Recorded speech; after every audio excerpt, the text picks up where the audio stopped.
In this video, I'll be running through how to increase lifetime value of customers for e-commerce brands and why most brands are approaching their EDM and their SMS strategy completely wrong. The average e-commerce brand will just send out sale and discount emails. This is the wrong approach. And the reason it's the wrong approach is that there's 3 negative externalities that occur if you're just going to approach retargeting your existing customer database with sales and discounts.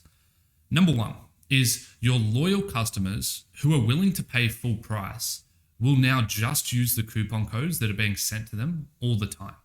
And so what ends up happening is the most valuable audience that you have to your brand, you shave 10 to 20% off the revenue that you generate from them. And now all of the contribution margin exists typically in that top 10 to 20%. So if you're operating on 40% contribution margins and you're discounting by 20% on your follow-up EDMs, you've just halved your net profits.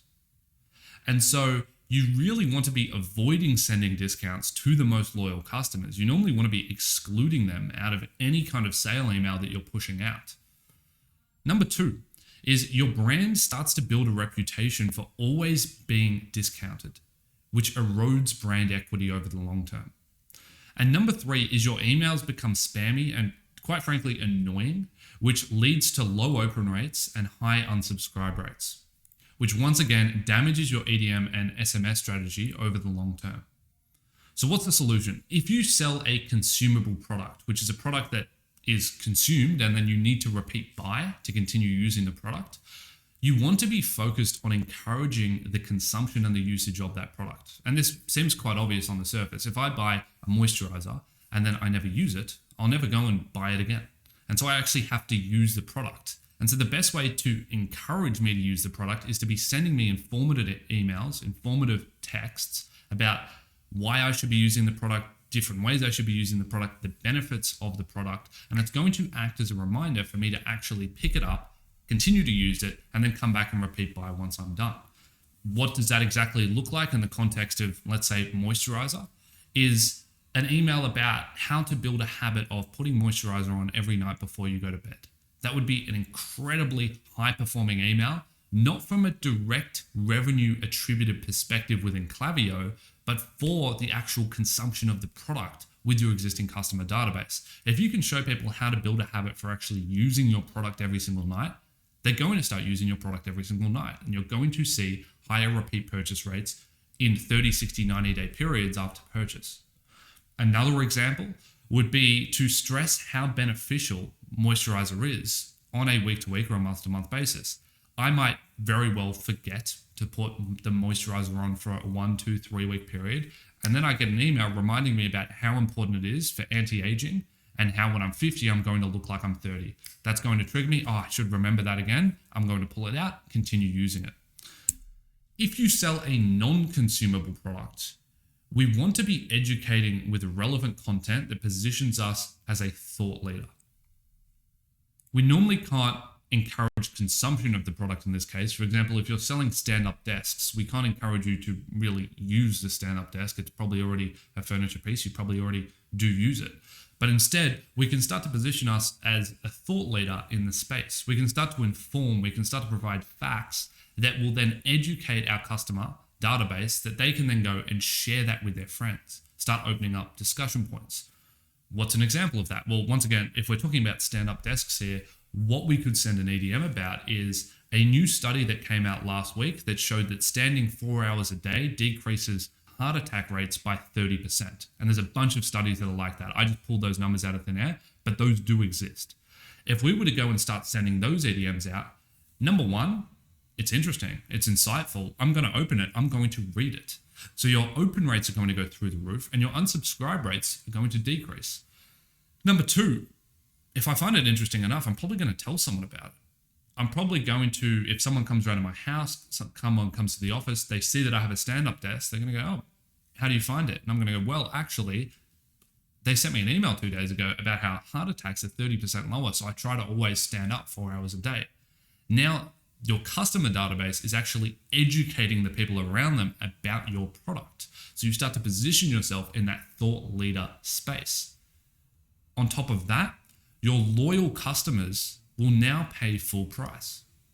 Because you're not discounting all the time, those loyal customers that want to come back and continue to repeat buy in the position of stand-up desks, it might not necessarily be repeat purchases, but it might be simply people that are loyal to your product. They love your product. They think it's the best, and they tell everyone about it.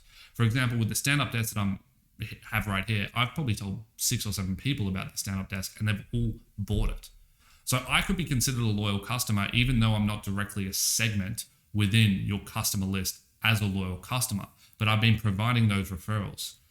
And then lastly, your brand builds a reputation for being a thought leader in the space rather than a discount brand. So instead of eroding brand equity, you begin building brand equity.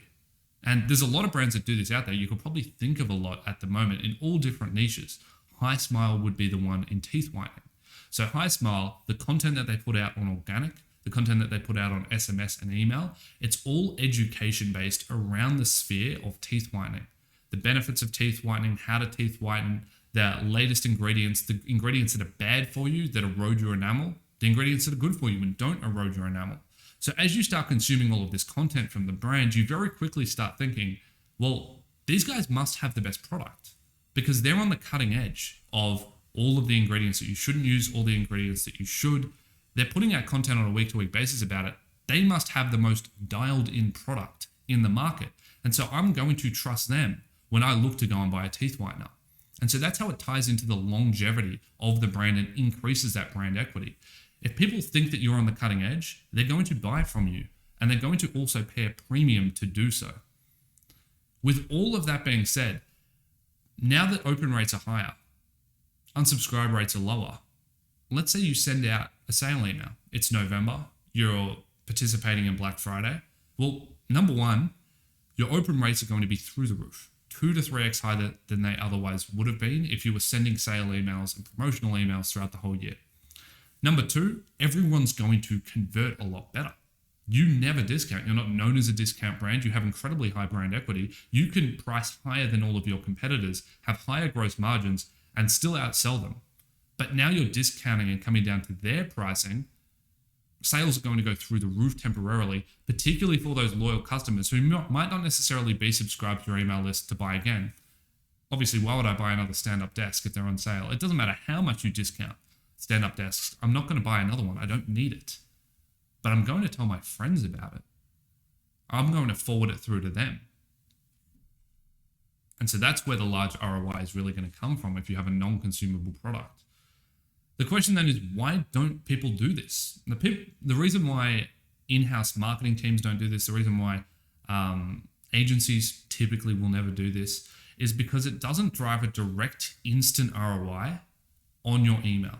If you send out a sales email in the next 1 hour, you can go into Klaviyo, draft it up, send it out, 20% offer, you are going to see immediate return on that email. You'll see $500, $2,000, $5,000, $10,000 of revenue immediately roll through in the next 24 hours from that EDM.